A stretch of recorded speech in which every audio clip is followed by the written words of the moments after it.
What was that?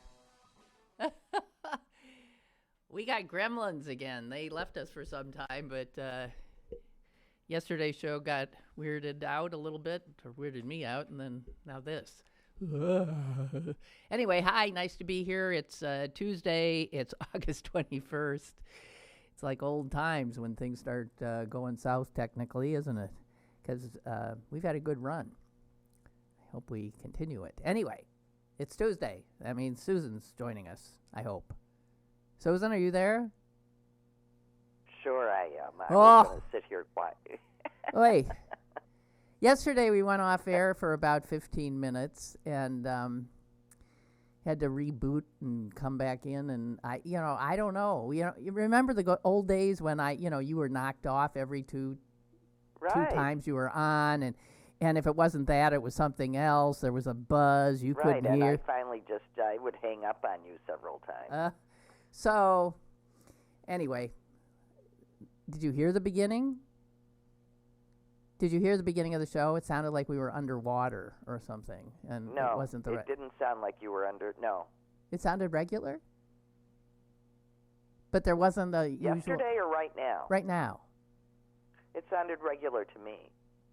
How odd. Okay, never mind. Whatever. Okay, let's just keep going. But it might sound differently to me. That is correct. Okay, let's just jump right in here. I have a quote for you. The quote of the weekend was Rudy Giuliani's, of course. Yeah, truth isn't truth. Isn't that just amazing? I mean, can you imagine being able to utter that? I mean, well, it's no. I mean, it brings me back to, I don't know how many years was it ago, maybe 20 years ago now, that a woman that was running against me for school board, who was of course married to a marketing maven, but she stated just clearly that reality was perception. Oh boy! And I said, no, there's actually something real. You can play with perception all you want, but don't pretend like there isn't real. Well, okay, so that's in St. Louis. At this level, though, I mean, truth isn't truth. Truth should not be relative, right? Okay, so I have another Rudy Giuliani quote here, just so you know that this is not unusual. Listen to this. And try to follow. Freedom is about authority. Freedom is about the willingness of every single human being to cede to lawful authority a great deal of discretion about what you do.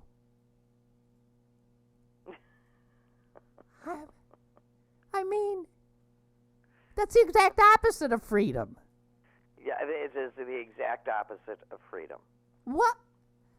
And this guy was, man, he should have quit when he was ahead, like about 9/11. When he 9/12. was everybody's mayor? Yeah, 9/12. He should have hung it up and never uttered another word. That's it. Never going to look better than this. Yeah.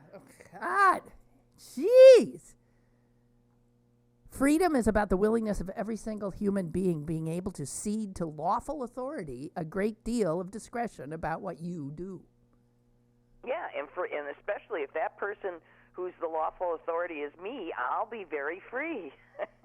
Jesus, God. Well, I mean, it's become an art of the right to totally twist everything on its head, to point at the opposite of something and call it when they are it, to call truth not truth, I mean, this is simply we're beyond 1984. This is, I mean, it's Orwellian. It's so Orwellian that but that these are the president and his attorney, and this is the United States. It's just, it really is a nightmare. Yeah. Well, speaking of That twisting, we are flirting this close to the line of the end of our democracy, and I sure feel like I'm hearing fiddles in Washington. you mean like Nero-esque? Yeah. Oh, okay. So, here's a little Thank you fact. for getting my rather obtuse reference. Here is a factoid. I can't. God damn this thing! What is that? Sorry. It's where my foot naturally goes, and there's something on this tape. I'm straddling a leg. Oh, never mind. I'm uncomfortable. Okay. A factoid I came upon Me at today. every family dinner from the time that I was 4. All right. Well, yeah. It's a human I condition. always got the leg at the dining room. Really? Did you? Yeah, you did. Yeah, always. Yeah. All right. That's what you get for being third. Here's a fact. All of the counties that Donald Trump carried, wait, what am I trying to say here? Oh. County. Get that leg out from between I know. your legs and maybe you can think. I'm blaming the dog. I didn't sleep last night. Okay, so here. Counties with Cracker Barrels.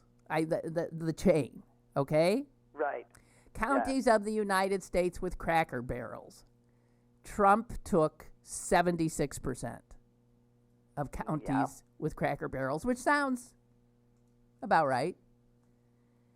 And he lost, well, that's not right. Let's just put, he took only 22% of counties with Whole Foods.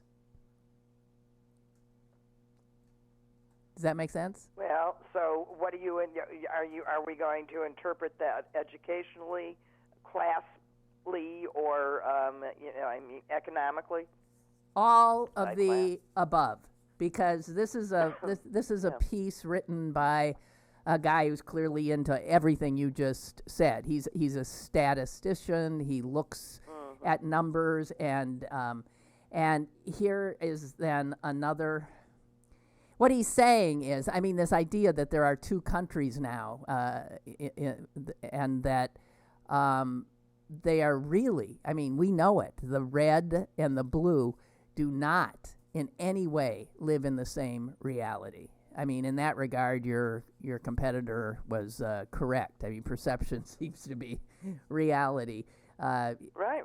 Okay, so he's pointing out that while it seems pretty likely that the Democrats are going to take the House, because the House is the most representative body of the two bodies. The Senate is not. Right, you can't quite drown out the people, right? You cannot, because pretty much every congressperson is representing about the same number of people, okay?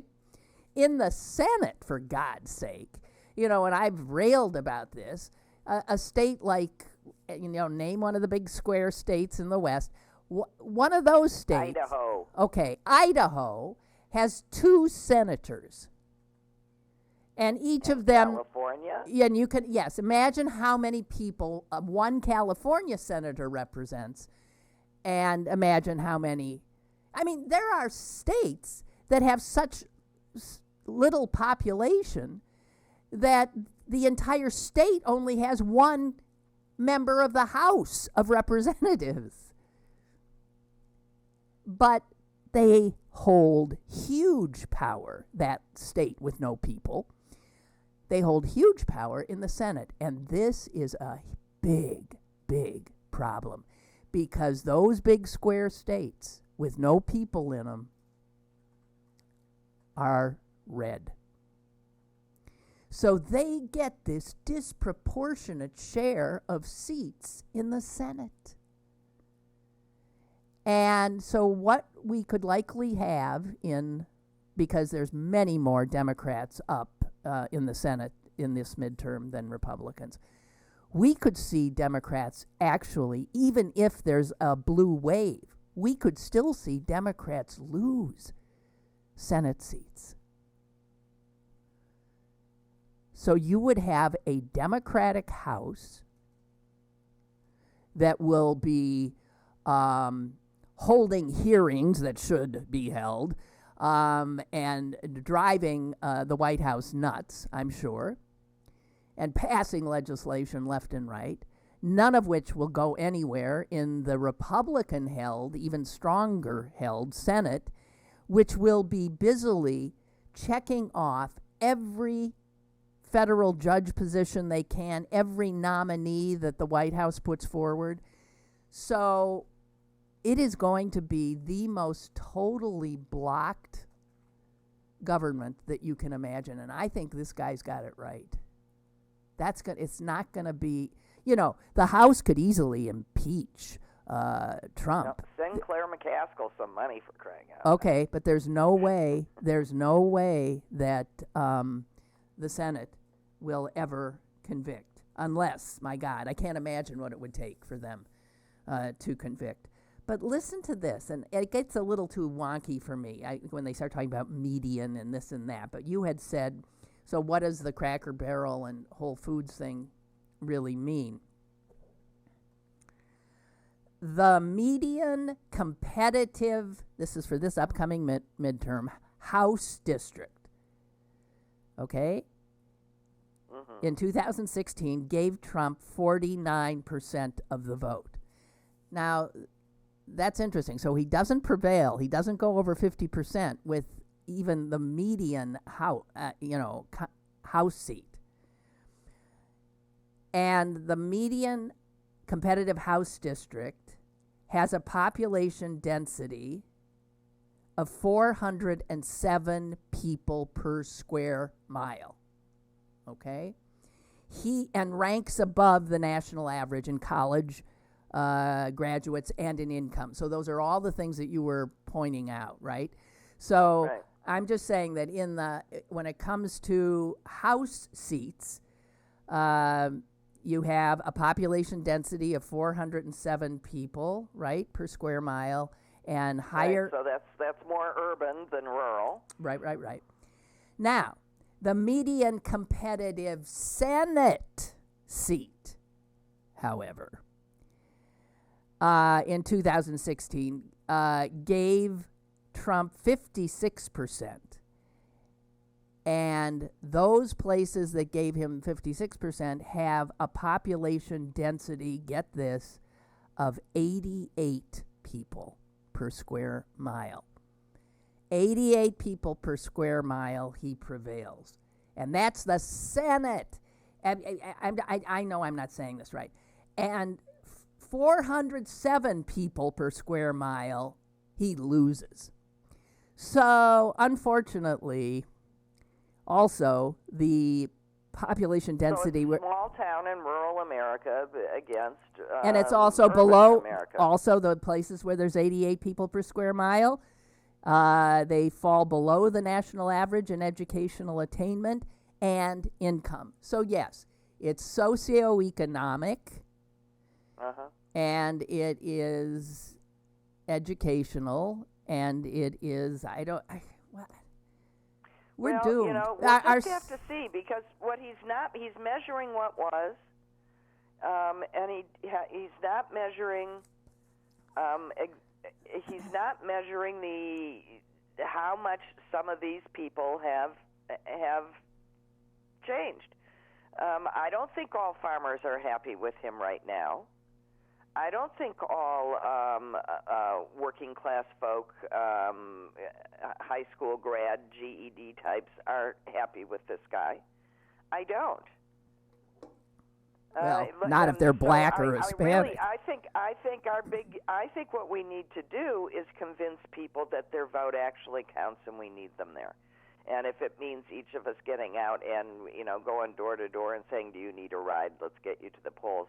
That's what it takes. It takes good old hard work. You Yeah. just got to get these people to the polls. I swear they're out there. All right. We are not a nation of nincompoops. I'm just saying, though, that this... And I think farmers and middle-class people are getting tired of being blamed for all this shit. Well, I got to tell you. I mean, he says, and I don't even understand all this, but he says if every state and every district's election results in the midterms come out to be a uniform 8-point swing in the Democrats' direction, 8-point swing in the Democrats' direction from 2016 results, he says Democrats would gain twice the number of House seats they need to take control. They will gain 44 House seats. But with the same, get this, with the same 8-point swing to Democrats, so this is the blue wave, the party would actually lose, Democrats would lose 4 Senate seats. Well, we'll just have to see what happens. I hate numbers. I hate numbers too, you know I do, and that's Because why I wasn't they able aren't always to. right. Because they're just numbers. And people are people, and if we haven't learned that in the last several elections, I don't know what we've learned. The numbers aren't always the truth. Yeah, what? Okay, all right. And I just want to say this, here's just one more number. A majority of the Senate, so what do we got? 51 senators, now represent just 18% of the population. That's right. But it's wrong. It's not. That is a crazy way to have a government. I agree, and we should go back to the popular. We should get rid of the electoral college. We should too. get rid of it. So the founding fathers weren't quite so brilliant. This ain't Well, working. no, and they overprotected the minority and created a tyranny. It was the only way they could get the country. Right. They had to promise them that they wouldn't be overrun by the city folk. So instead, you've got the city folk overrun. Well, basically gagged, tied, and put in the corner. By the frightened rural people. I don't know. I just, it's driving me nuts. Okay.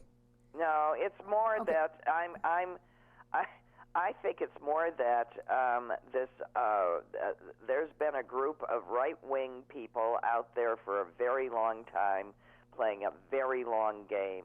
And if you think that they didn't figure out that what they needed was to keep these states dependably Republican so that they could control the country with relatively few votes, because they clearly didn't have the majority of the people behind them. If I'm tired of underestimating the enemy. I think someone's been playing a very long game for a very long time. They have. And boy, has it worked. Yeah, and we're still incapable or unwilling to do the same. Yeah. No, we think we're still playing cricket. And I don't have an answer to that. I don't want to. Well, we're losing. I don't want to go low losing. when they go low, but I do want to start thinking a little strategic-fuckingly. Well, Suze, that was a good. Sorry, that gets me mad. Yeah, it's okay. That's a good word. You could have tripped on that baby, and you didn't. Let me try it. Strategic-fuckingly. Okay, I did it too. That's pretty damn good. Let us go then, you and I. That's T.S. Eliot. By the way, the judge in the Manafort trial, every time I see his name is T.S. Ellis. All I see is T.S. Eliot. I think, fuck, T.S. Eliot is overseeing Manafort's trial. It's too unbelievable. And the president's attorney was Ty Cobb. What's going on? And nothing makes any sense to me anymore. No, the guy that sold me my latest car was Ty Cobb. He was Ty Cobb, too? God, he's everywhere. Jeez. Who Well, knew? actually, his name was probably Edward Cobb, but everyone called him Ty. Ty, sure. And Okay. being a car salesman, he put it to good use. Sure he did. Yeah. So, I got to get to. That's not what I was going to talk. Oh, I'm very worried about the fact that the jury's out now for is the fourth day. Yeah, what the hell are they thinking about? Now, there's two possibilities. They're going to hang themselves, which is beyond belief. Or two, they are extremely careful. And maybe will, I think they're being very careful. Well, here's the thing. They got so many counts to look at, right, that maybe they'll get hung on a few. I mean, they can find them guilty of, 2/3 of the stuff, right? Am I right about that? They could just simply be taking their time, working their way through. That's through what I'm the stuff, hoping. and this is how long it takes. That's what I'm hoping. It could, though, be there's one nincompoop in there. Boy, there's usually more than one. It's a jury of peers, for crying out loud. Statistically, that's apparently 49%. Yeah, or more. Jesus. We're fucked. Okay. Strategically or otherwise. Okay. You have no idea what the jury is thinking. That's it. That's the truth. That's right. We won't know until they come back. Okay, so, Susan, we have to get to the memo that Brett Kavanaugh, who is going to be on the Supreme Court of the United States, barring some, I don't know what. Clearly, secretly spends a lot of time watching pornography. Well, I don't know about, no, I don't think he does. He's like one of these sort of like closed down, repressed types. Brett Kavanaugh was part of the, star. The Clinton, yeah. Yeah, the Clinton investigation, impeachment. And he wrote a memo to Starr, right the day before they were going to what's the word? They were going to depose Clinton. And this memo, first of all, before I get to the questions he said they had to ask, it is... There are children in the room, please. That's okay. Okay, get the kids out of the room. But the questions, I mean, it's his tone. He sounds, if this were a woman writing this, you would say, well, maybe it was that time of month. He just sounds emotionally overwrought. He sounds almost hysterical. He does not sound like a Supreme Court justice. He sounds like somebody whose personal feelings about Clinton have totally made him nuts. And so he says things like, listen, here's what he writes to Starr. Ken Starr, we're talking about. The president has disgraced his office, the legal system, and the American people by having sex with a 22-year-old intern. Okay, I want to stop right there. The president we have now has disgraced his office, has disgraced the legal system and the American people by having sex with we don't know how many Playboy playmates, then paying them off, and then saying things like grab him by the and all of that. And think of how upset he is by the fact that Bill Clinton had sex with Monica Lewinsky, and how quite willing he is to accept the nomination from this despicable president of the United States, Donald Trump. Don't you think that's a little odd? Where did his morals go? He also said this... Well, there's a Supreme Court chair at stake here. But that's what I'm... Where did his all this outrage... And then he goes on to say to Starr about Clinton, he has lied to his aides. He has lied to the American people. He has tried to disgrace you, he says to Starr. And this office... with a sustained propaganda campaign that would make Nixon blush. If you were just to read that, who's he talking about?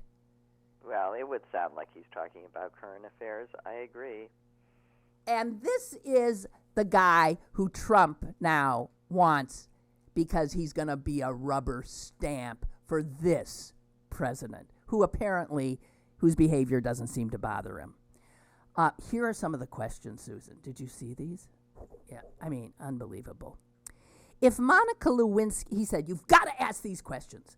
If Monica Lewinsky says that you inserted a cigar into her vagina while you were in the Oval Office area, would she be lying? If Monica Lewinsky says that on several occasions in the Oval Office area, you used your fingers to stimulate her vagina and bring her to orgasm, would she be lying? If Monica Lewinsky says she gave you oral sex on 9 occasions in the Oval Office area, would she be lying? If Monica Lewinsky says that you ejaculated into her mouth on 2 occasions in the Oval Office area, would she be lying? If Monica Lewinsky says that on several occasions you had her give her oral sex, I think you got that right, made her stop, and then ejaculated into the sink in the bathroom, would she be lying? And if Monica Lewinsky says that you masturbated into a trash can in your secretary's office, would she be lying, Mr. President? Stop and think about this.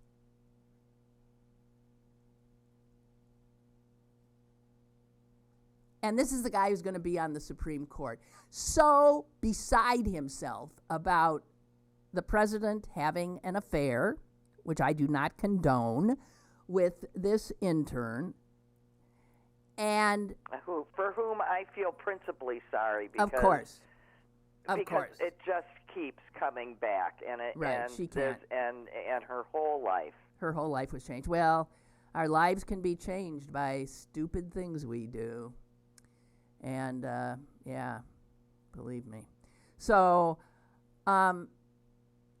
he sounded like he was deranged almost. I'm not kidding you. By the fact that the president, and what about this president, who is, I mean, you can't, if we made a list of the questions we should ask this president, I think Kavanaugh he's frightening. I mean, don't you think that would be a great question for some senator to ask him? What list of questions, to read that list of questions and say, what list of questions would you have for our president? Well, he wouldn't answer. You know what these guys do. They don't answer.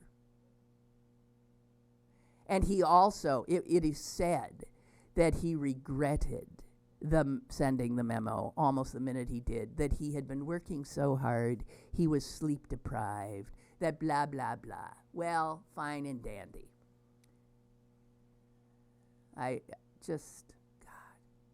He's going to be. Damn memos, that's how they go. That's why even in, there's always been this thing that you put it in the desk drawer, either you let it, you don't send it in the morning, right. If it's something like that. And on the internet, you don't hit send, That's right. Okay, I just want to mention quickly Scott Pruitt again. He's gone, but they're but the EPA. Expensive call, wasn't it? Did you see that? So, Scott Pruitt, ladies and gentlemen, the former head of the Environmental Protection Agency, which is, believe me, continuing to destroy everything they can after his absence from his leadership position. He's the one who paid $43,000 to have a phone booth installed in his office, something no other EPA secretary, or for that matter, any other cabinet secretary felt a need. Maybe you would think that if someone needed it, maybe like someone like, the Secretary of State. Defense. Yeah. They could maybe need one. I can maybe see, absolute security. You go into this totally. Yeah, but they saw no need. But that wowie zowie environment. I mean, at the time I was going, well, what the hell are you talking about? Other than who's bribing you for what? Right. Exactly. Or who you're shaking down for he only used it once. Some other freebie. Now it turns out that he only made one 5-minute phone call from that $43,000 phone booth. Well, it did. The article did say that they did. That doesn't count how many he took in there. Who would call it? I mean, I don't think who would call that? I don't know. All right, fine. The people offering him lots and lots of money. Oh, my God. Unbelievable. You know, kleptocracy. These guys are, they're just taking and everything they can. These are the very careful people, the Republicans, who watch over our money and who don't believe in wasteful spending, you understand. Oh, my God. Okay, so, boy, the Pittsburgh Diocese here is sure in the news. Yeah. Yeah. Yeah. It's like you don't even want to read it. I find it unbearable. But our former bishop. Well, we got two bishops. Worley, is that his name? Whirl. This is Whirl. Whirl. Who was very well liked by everybody, by all accounts. Decent, careful, calming, tending to liberal kind of Catholic prelate, which is why he got the D.C. job, and he's well liked there too. But I don't know if he's not gonna go down because of this. I mean, he worked often. He did a lot of the right stuff, but he didn't do it all the time. So I feel ambivalent towards him because I think he is a good guy, but I think he's going to go down. And then our current bishop. Well, I think that he was doing the best he could within a system that worked in a certain way and making judgments based on the system that was put in place by other bishops and by the church and with certain priorities in mind. Right, but there's a lot of Catholics, Susan, right now who are just so sick and tired of this. They're that's the point. They're screaming for heads. They want heads to roll. The point is that you can't ask, and this has been said many times, that you can't ask the bishops to then go in and clean themselves out. They're working. They can't. This is the system they imagined. Somebody's got to come in and clean them all out and start all over. And that's just the way it is. I don't understand how anybody would trust anybody. And I would suggest it takes some real serious looking at the issues within the church, like celibacy. Yeah. You noticed how so much of the stuff, I mean, the fact that this is a sex problem.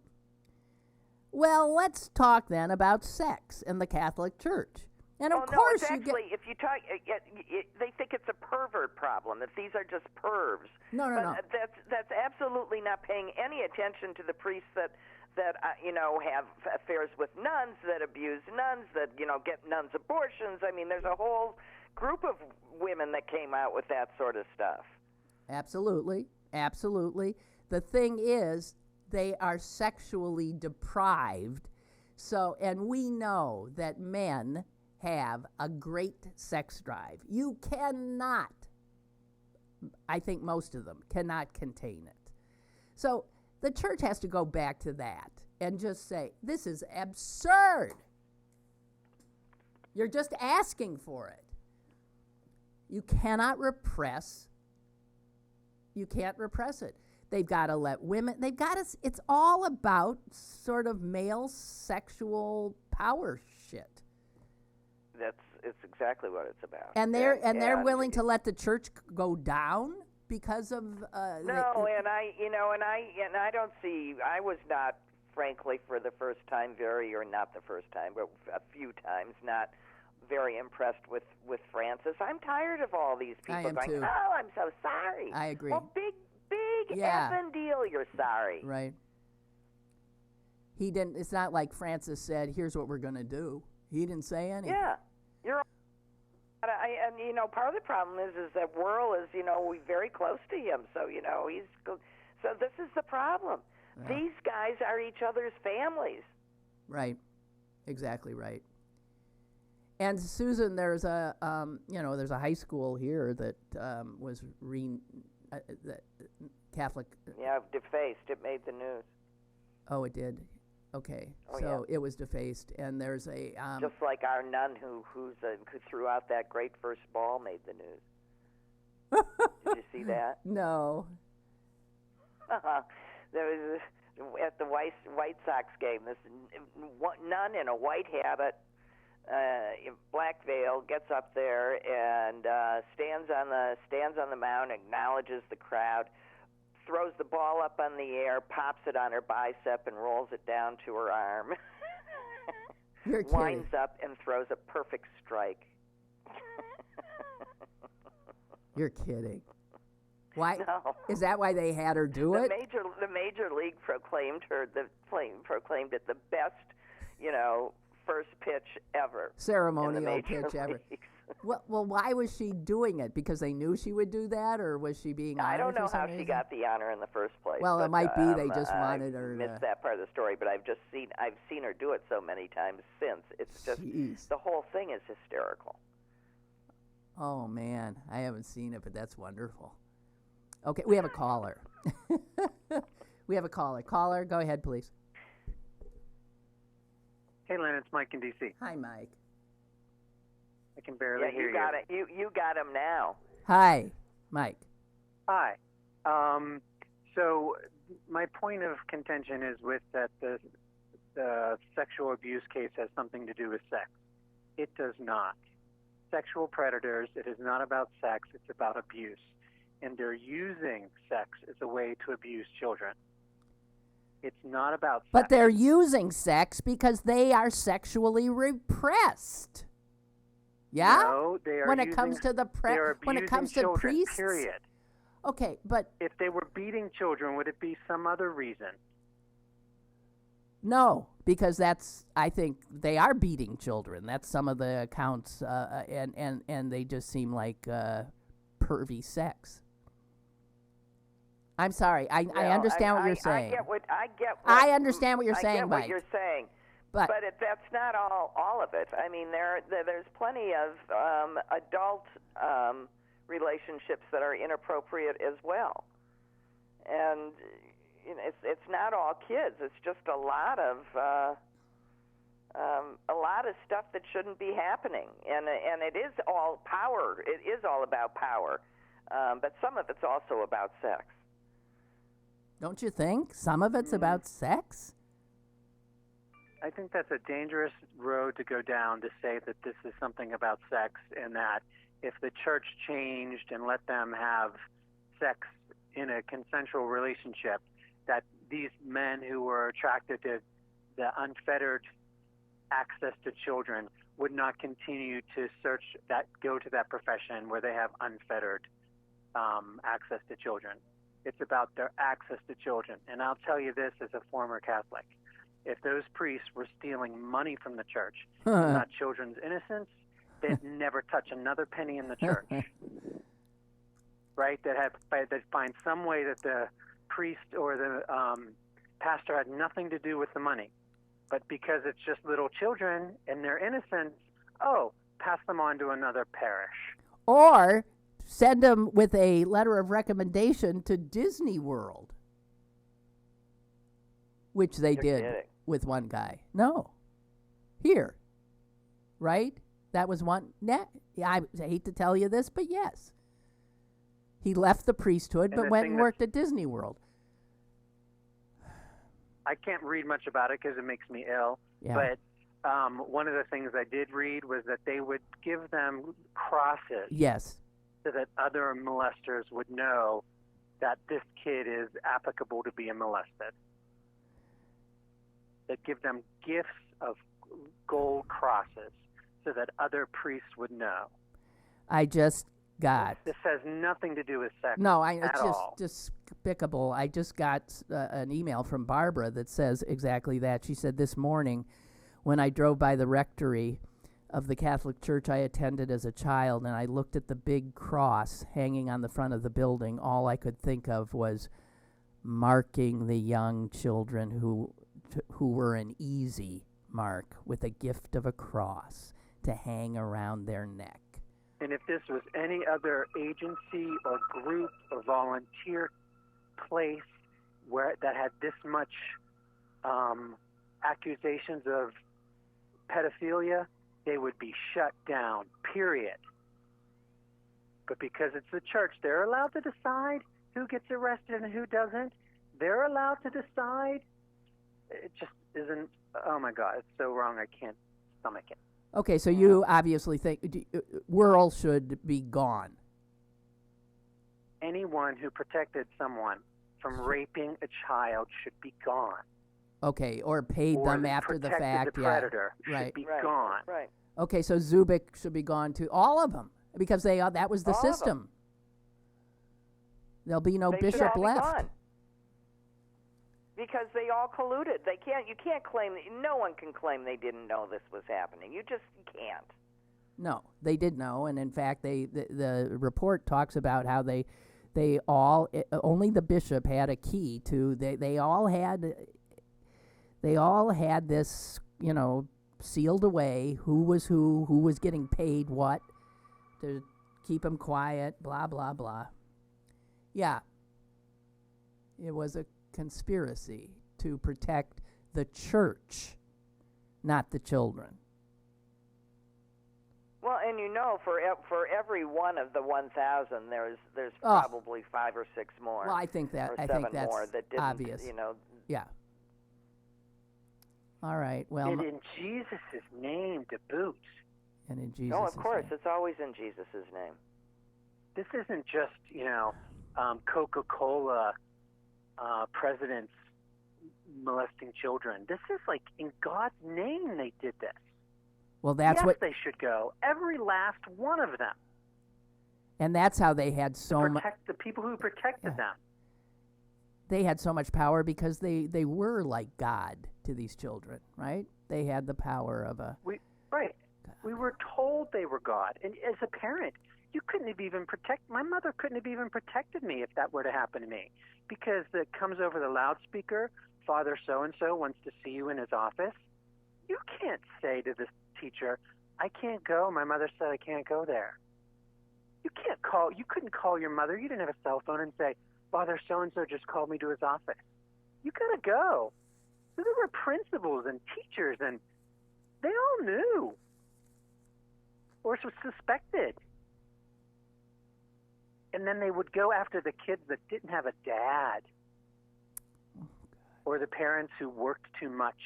And then, talk about collusion. Were you a Catholic?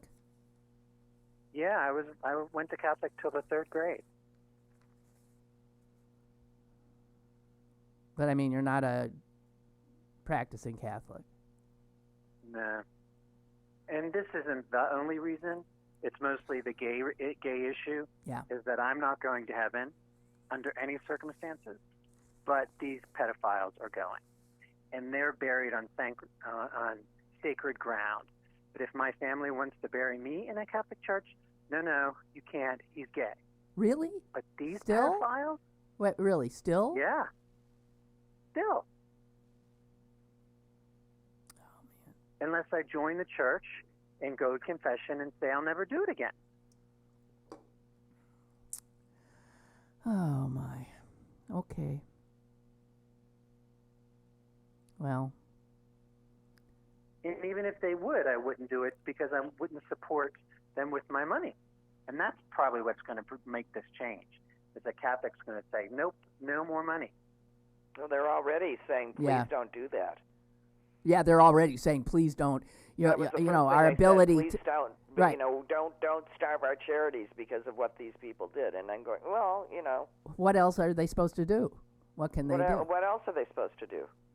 And did you know that the Catholic Church transferred money from parishes to Catholic cemeteries so that if they lost a lawsuit, they couldn't charge the parish or the diocese? Oh, yeah. Well, I'm sure their attorneys told them to, quote, impoverish, unquote, themselves. Can you? I just can't imagine anything more ugly than that. Well, I don't understand how how the whole church is now responsible. If one parish can't do it, why the whole church is now responsible? I mean, it's sitting on treasure. But it's the sea. They're their own little country. Oh boy. No, that's true. That's right. They're a country. We have okay. We have another caller. So, Mike. Good riddance. No, never. 'Cause I'm done talking about it. Never. Yeah, okay. Be gone. Have a better day. Yes. Be gone. Bye. Bye. Goodbye. Bye. And hello, caller. Hi, Lynn. This is Josie. I don't want to be the one that caused him to say good riddance to you. My goodness. No. Anyway, We were kidding. I just have a little story to tell. I was raised in a Catholic family and went to the whole 9 yards, and I married a non-Catholic in a not a Catholic church, and we got divorced. And then I remarried, and my new husband was also divorced. So when we had children, we decided to raise them in the Catholic Church since we were both had been raised Catholic. And we were told that we would, because we had been divorced, we could not participate in communion or anything like that. Right. And then our son had his first communion, and traditionally the parents go up and have communion with them, and we were not allowed. And we were told this ahead of time. And then we were told unless we paid a certain amount of money, then they could annul our previous marriages, and then we could be married in the Catholic Church, and then we could have communion with our son. You know what? We did it just because our son at that time wanted us, and we thought, okay, we'll do it. We paid the money. The Catholic Church closed its eyes to our previous marriages, and we were allowed to participate in communion. And that just wasn't it like selling? Wasn't it like part of what set off? It's selling indulgences. Is selling indulgences? That's what set off Martin Luther or something. I mean, I don't know much theology, but I mean, so the church. I mean, that is how people get annulments and other stuff. You pay. Mm-hmm. Costs money. Can I ask how much? And so we were married by our priest. Lynn wants to know how much. I can't remember. I'm sorry. I can't remember. It was in the hundreds of dollars. Okay. It was like maybe $500. All right, but like it was sizable, but doable. It was a small shakedown, but a shakedown nonetheless. Yeah, but right. For the little community that I live in here, it was a lot of money, County, right? Yeah, it was a lot of money. Yeah. And so we were married by our priest.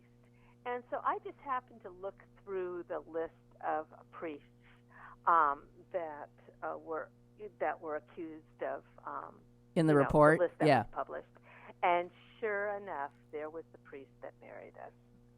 And we stopped going to church shortly after that incident where we had to pay the money, and I said, "There's no more of this. This is just."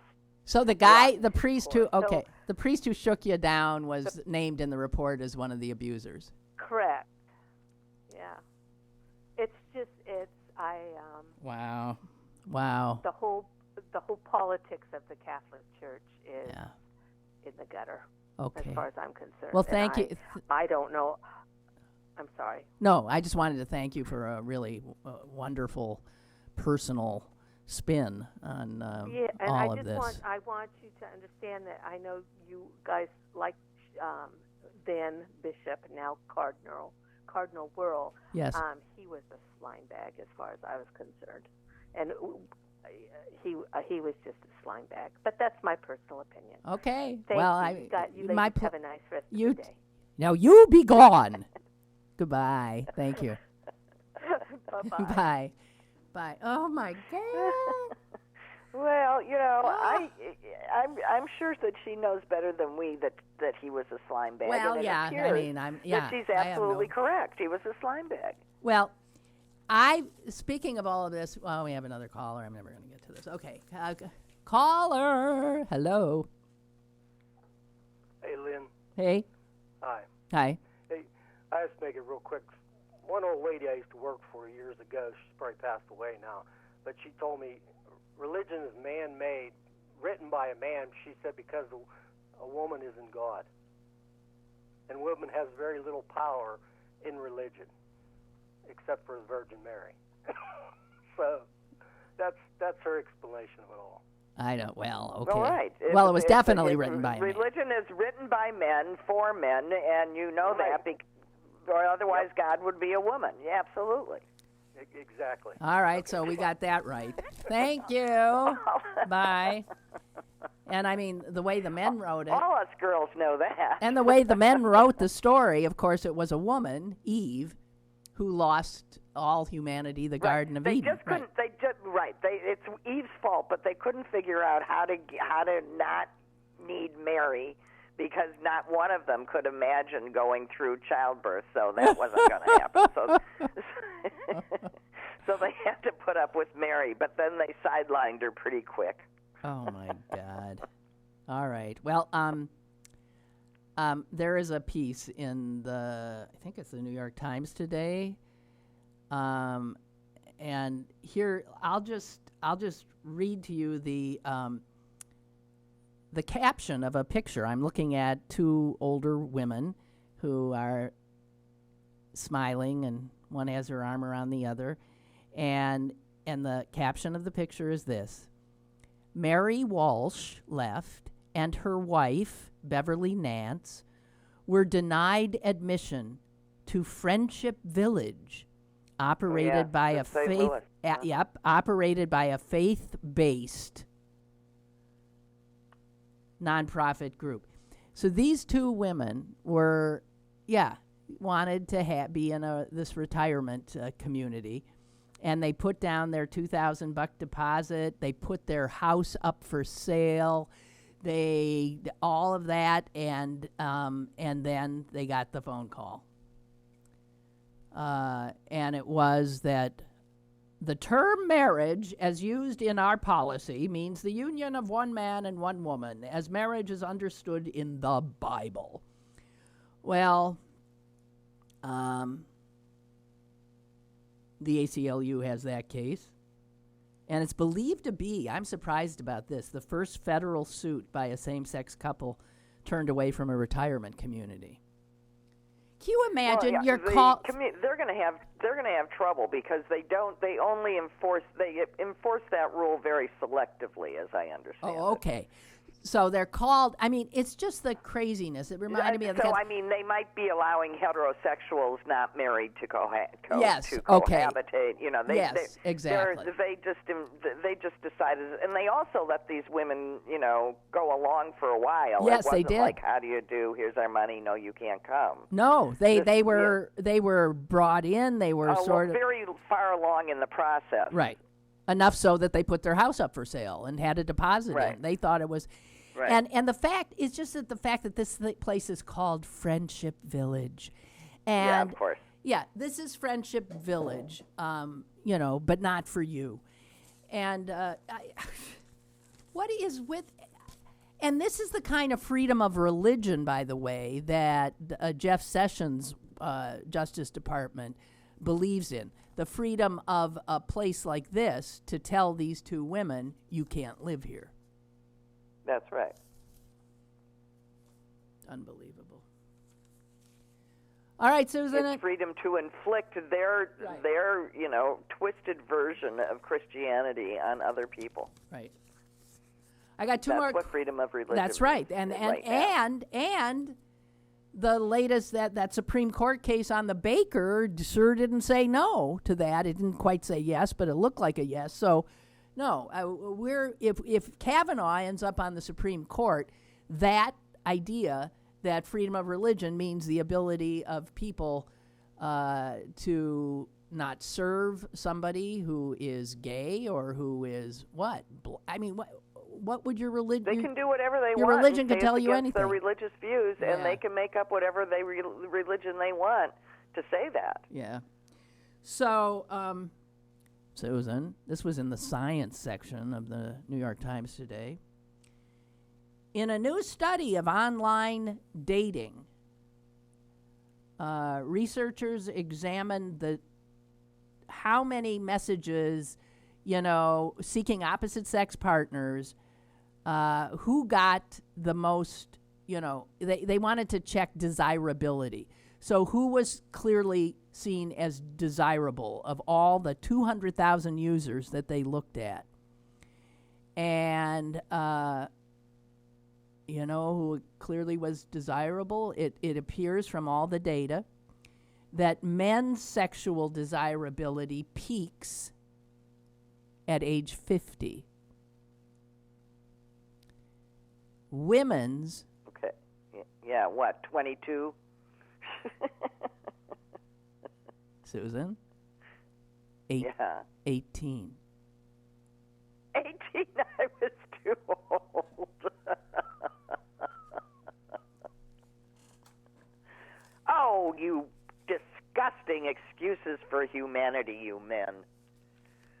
Women's... 18, really? It says women starts high at 18 and falls from there. Why I'm not on a dating site at 67. Well, if you were 25, you would already be considered... I would have aged out. You know what? Right. Really. Guys, it's a wonder you're... Well, obviously, if you're all the way up to 50, you clearly have a chance. What? Shame on women. Oh, my God. I can't take much more. Okay, and there's one other story we got to quickly address. I can't believe I was off by 4 years. I know. I didn't know what to say. She thought she was being held. Yeah. I thought I thought at least two men out there wanted to talk first.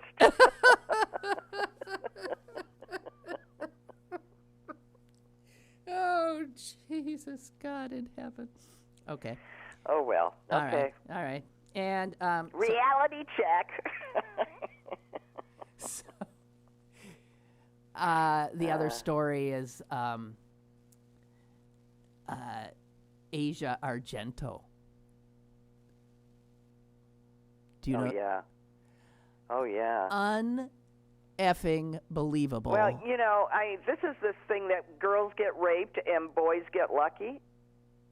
I guess not. Well, no, but I mean, imagine this woman standing up there and screaming rape when she at the has time done was the same thing to a 17-year-old right. boy, and obviously considers that he was lucky. Yeah. Well, right. Imagine her. She gets up at Cannes and gave this big, yeah, that was we a big know speech who at you Cannes. are. We know who you are, and blah, blah, blah. We're coming for every single last one of you. And here she is raping a 17-year-old boy who at the time, thought, wow, but very soon after felt so freaked He didn't out. think, wow, he didn't know what to do. He didn't know what to do. This is a guy, this is like a direct comparison to the Gwyneth Paltrow, Harvey Weinstein thing, where she talked about she grew up with him. She thought of him as Uncle Harvey. I mean, there's something so weird about, she has known this boy since he was 6 years old.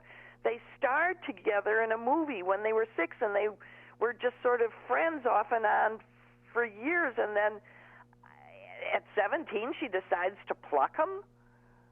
Ugh. And she was 40-something?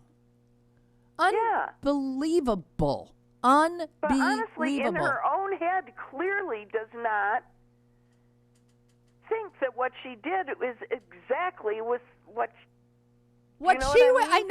I know. I'm so befuddled, baffled, stunned by it. And then some people think that this shows that the Me Too movement is full of shit. No, it isn't. No. This woman's full of shit. Yeah, this woman is full of shit, and she should go down right along with Harvey. Bang. They can sit in jail together. Down. I wonder if finding that out is why Anthony Bourdain killed himself. You know, geez, we are sisters. Geez, we are sisters. That's the first thing I thought.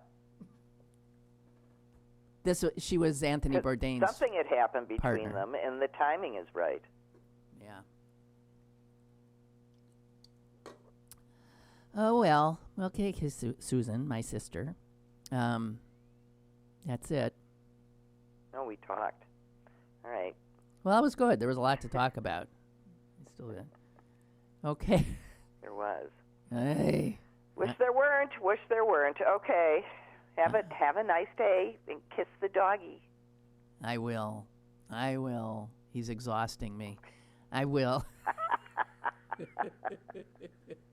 Okay. Well, now you know how I felt for the first. I 2 know. years. I've been laughing about it. I've been thinking. That's why I believe me. Yes, it's exactly the same. Okay. Well, excuse me for saying this. In 3 years, you'll love them just fine. Right now, you're absolutely right. You totally fucked up your life. Goodbye. Goodbye. Goodbye, and see you all on Wednesday. Bye.